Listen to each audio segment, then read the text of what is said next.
Anak, ayaw kong sabihin. Ayaw kong isipin mo. Kinonsinti namin ni Papsi ang mga sarili namin dun sa pagtago ng katotohanan. Pero sana naiintindihan mo na hindi namin intensyon ang saktan ka. Akala kasi namin mas maprotektahan ka namin kung hindi mo malalaman. Hindi ko rin ho kasi maiwasan na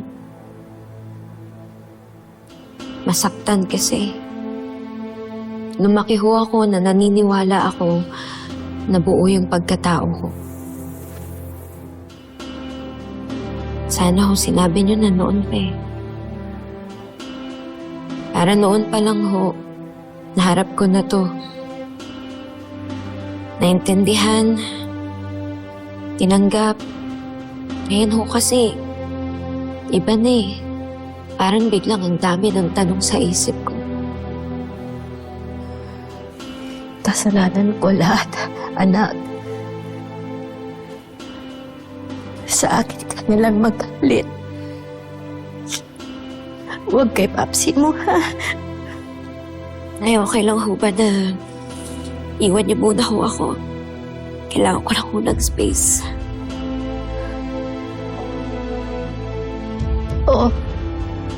Ibigyan kita ng panahong makapag-isip-isip.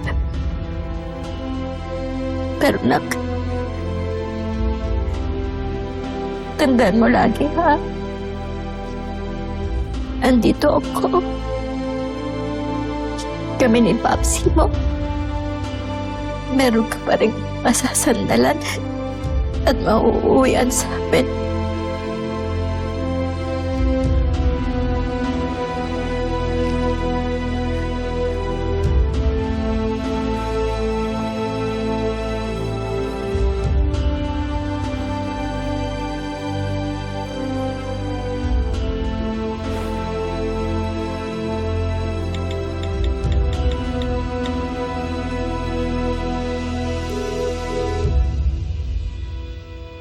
Ano? Sorry, pero pwede mo ba ako ilayo dito?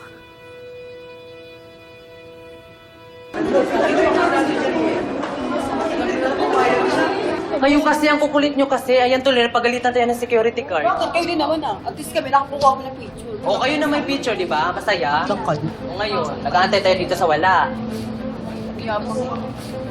Tapos gumaganyan pa kayo. Tatapang nyo, ha?